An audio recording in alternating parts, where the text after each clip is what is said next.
sir. Hello po mga kababayan, bibili kami ngayon ng washing machine. Ito po, testing namin yung Para ma-subscribe natin. Fuji Denso. Okay, si One Hand Biker po.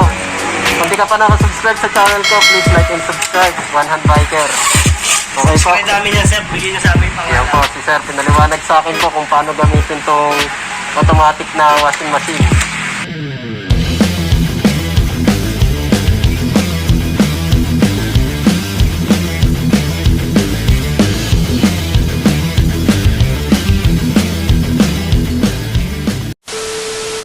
One Hand Biker po. One Hand Biker. Ano kay siklista? Wow. Yan po yung napili namin. Ayan po, One Hand Biker. Ayan po. Konti pa lang subscriber ko eh. Ayan po. Bale, babayaran na po natin. Yung asawa ko po nandun sa labas. Hindi makapasok kasi dala namin si baby. Ito mga kababayan. Kailangan namin to. Thanks Lord at makakabili na po kami ng automatic na washing machine. Salamat din po kala kuya. May libre din na ano po na delivery. Tapos magbabayad na po tayo. Okay po. JNR Appliances Center po. Ito po. Sir.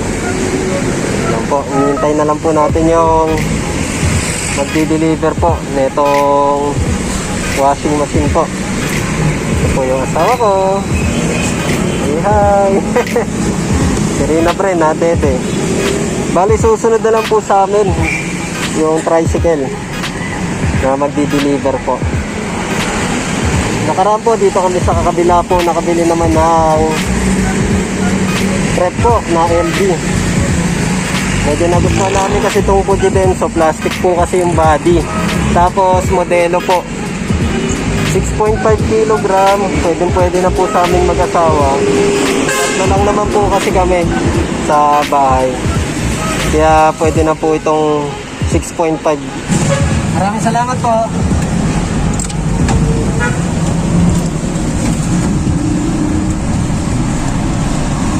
Okay mga kababayan, ito po tayo. Ito yung ano namin. Masakay na, susunod na lang kaya sa akin.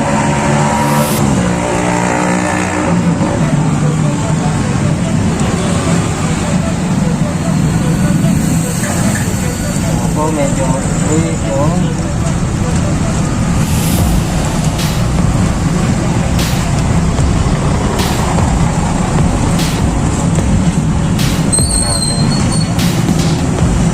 camera.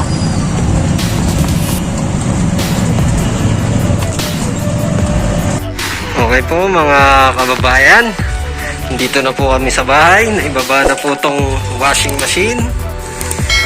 Okay, mamaya mag-unbox po tayo ng Fuji Denso washing machine, fully automatic, 6.5 kilo. Okay, magandang hapon po mga kababayan. Po yung bago pinili po namin na washing machine na Fuji Denso washing machine na automatic po, fully automatic. Thanks Lord, nakapili din po kami sa wakas. Okay, unboxing na po natin mga kababayan.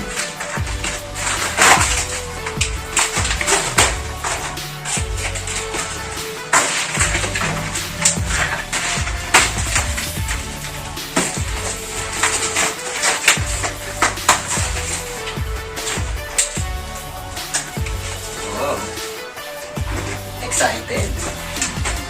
Oh. Oh. Ito daw po mga kababayan, yung rat protector. Pinapasok daw po ito sa ilalim para hindi pasukin ng daga po. Okay. Oh.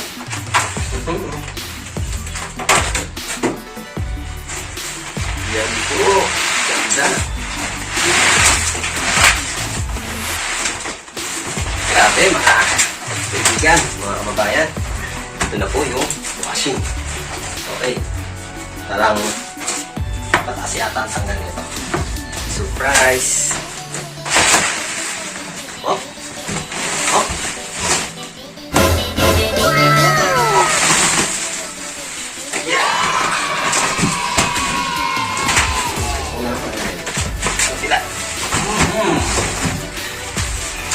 Grabe. Sa wakas, hindi na kami magpapalaundry. At hindi na kami magtatapak-tapak na ganyan.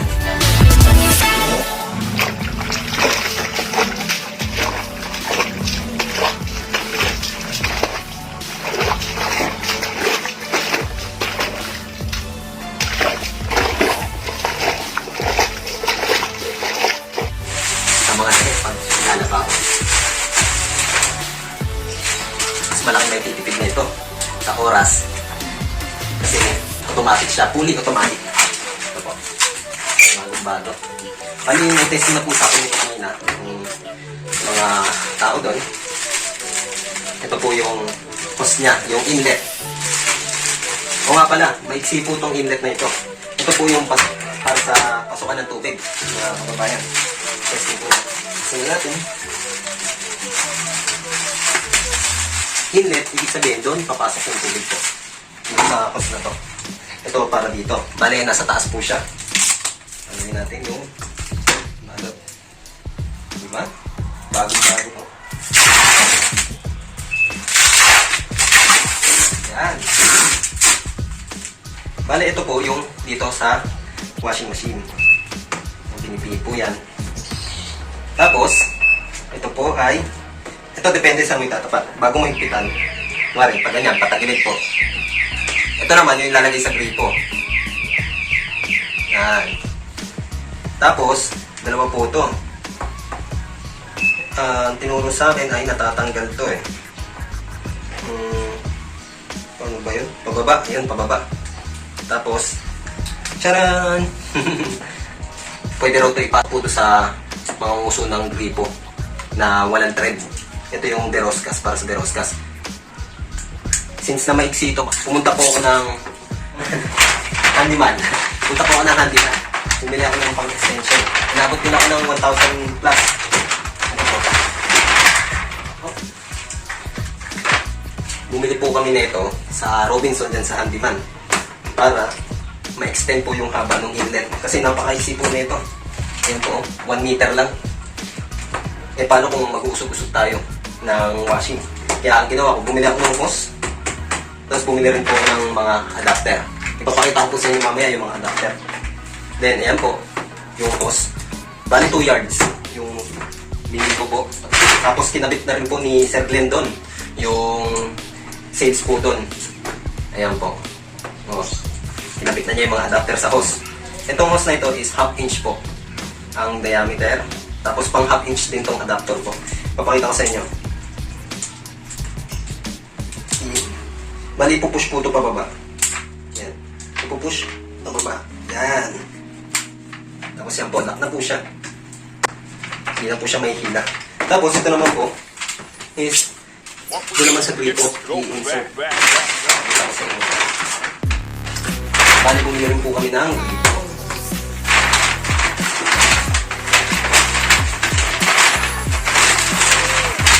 Ayan. Ito po. Mamaya po i-demo ko po. Balik po tayo dito sa Pujidenso automatic washing machine. Tanggalin ko muna po ito. Ayan. Pindutin pataas. Sabay. Okay. Excited na kami. Hindi kami nagtaba. Hindi kami nagpanood ng 1 linggo. Bali, 2 linggo ngayon yung nabata namin. Okay. Tanggalin muna po natin. Inlet. Balik tayo sa washing.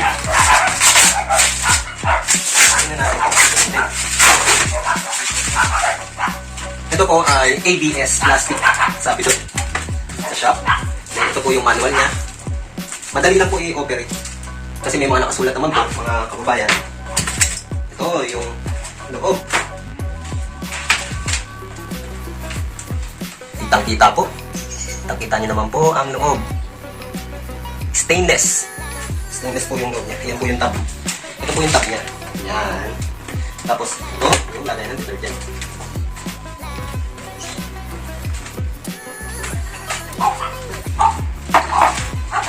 Dito po nilalagay yung detergent. Dito, bali liquid. Ang mas maganda po gamitin compared sa tawag dun, sa powder. May butas siya dito. Liquid. Then dito is softener. Yan. Tapos, ito po yung top niya. Ito, may filter siya po dito para sa mga dumi daw to. Pansala. Talagang nakapalabas daw po ito. Yan, naka-attach siya dyan. Then, ito po ay may iba't ibang process. Soap, wash, rinse, and spin. Then, may water level din po siya. Hanggang 10 na max. High, mid, low, may max. Yung water level. May 10 water level siya. Tapos dito yung preset, program kung regular, strong, delicate, energy-saver wound, small loads, baby cloths, tab clean. Yung tab clean po yung pagkatapos maglaba, yun po naman yung tab clean para linisan tong tab po. Para pag naglaba ka ulit, hindi madudumi yan. Yung like mga himulmul na mga naiwan or mga natuloy na sabon. Katulad sa mga powder, yun yung nagdidikit. Pag ganyan, may mga puti-puti na namuo sa mga damit. Ayan, air dry. Yung air dry, yun po yung mag-spin. Kunwari, may basala kayo na ilalagay. Gusto nyo patuyuin. Yun, papatuyuin niya po. Mag-spin siya. Pipili mo kung ilang minutes. Then, ito naman yung start button. Pati pause. Tapos ito naman yung on-off niya po. Nakasaksak na. Okay po. Diba? Ang ganda po. Bali, ito tumutulog. Ito po ay fully denso, fully automatic. 6.5 kilo. Ayan po. Dito naman po yung drain niya. Bali, pag naglaba po kayo, ibababa niyo na po itong drain niya. Ito, ibababa na para hindi mag-error. Kasi pwede niyo itong tulugan po eh. Matulog kayo pag naisalpak niyo na yung mga lalabahan niyo. Tapos tutunog na lang siya. Ibig sabihin tapos na. Dalawa lang meaning ng pagtumunog siya. Tapos na or may error na nangyari. Nagkakaroon ng error po pag binuksan habang nagpa-process yung washing machine. Pero pwede rin naman siya i-start ulit. Ayan po. Tapos may child lock din siya. Ito, i-hold daw to hanggang lumabas dito is letter C. Para pag may mga bata, pag nakalock to, hindi, pag pinindot-pindot nila, hindi mag-loloko or mag-error or hihinto yung paglalaban niyo po. Okay. Ito naman natibay ito kasi ABS. Ang wala lang dito is, meron din pala siya dito. Wala nga. Wala siyang rubber. Unlike doon sa mga ibang nakita namin na mga washing machine na ibang brand, may rubber siya dito. Yung pangsalo ng impact. Kasi itong, yan ang maingay. Okay, papakita ko sa inyo po yung body niya.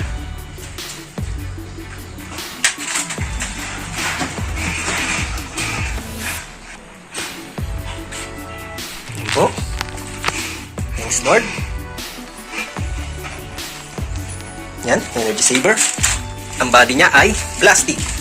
Unlike sa ibang mga washing is, ang body niya ay yero. Kaya madaling kalawangin. Maganda rin yung kulay nito. Kamukha nung Shimano XTR. Ang ganda, hindi madumihin. Yan po, alagay, fully auto washer. HD pa. Heavy duty. Variable water pressure technology. Ibig sabihin daw po niyan ay kahit mahina yung tubig sa gripo na lumalabas, kayang-kaya daw. Parang ano lang, okay lang dun sa washing po. Hindi katulad sa iba na nag-error. Yan, makikita natin. Hindi ko pa kabisado po ito kasi hindi ako gumagamit ng ganito. First time pa lang. Energy efficient motor. Yan. Tapos may rust-proof plastic body. Yun nga yung sabi ko is, ang body niya ay plastic, hindi yero. Yan po. Plastic. Yan. ABS plastic po ang ginamit yan. Ibig sabihin matibay. Hindi madaling mabasag. Flexible. Yan po yung likod. Mga kababayan, marami kaming pinagpilian ng asawa ko bago kami kumuha. Tinignan namin yung presyo, yung quality, yung year model, yung itsura, yung kakayahan, then yung advantage at disadvantage. Meron na ito yung ibang inlet po nandito sa likod, pati yung drain nasa likod din. Napili ko to na nasa gilid kasi may sasandal ko siya dito sa pader. Then yung dito namin, itong washing area, ayan, mabagal po kasi yung draining system niya. Papakita ko po sa inyo yung labada namin na magdadalawang linggo na. Pero sa akin lang talaga po yan. Pwera pa yung sa asawa ko doon sa taas po, doon sa lagay namin ng mga damit na gamit na. Bumili rin ako ng mga kababayan, ng extension para sa drain niya. Kasi dito ko nga siya ipupwesto, dito. Tapos papaabutin ko yung drain dito, sa CR. Dito po. Para mas kasi malakas umigop ng tubig. Ewan ko kung ano nangyari dito. Siguro yung mga dating nakatira. Baka naanuhan nila ng sebo kasi ginawang lutuan daw tong bahay na ito bago kami yung next na umupa. Ayan po. Stainless tub with plastic body. Yan. Tapos meron din siyang water recycle function. Ayan po. Hindi ko rin alam yung water recycle function. Pero titignan ko na lang po sa manual. Pati sa YouTube. Ayan, yung loob niya. Mga kababayan. Meron ako nakita ditong styrofoam. Napakasimple lang, no? Ayan po. Medyo pricey, pero yun talaga. Mga kababayan, yung quality pati yung ano naman, masisave na time, yun yung kailangan natin. Pati yung efficient, pati durable. Diba? At syempre, yung comfortable. Kasi tahimik din po to. Hindi to maingay katulad ng mga manual na washing machine. Okay po?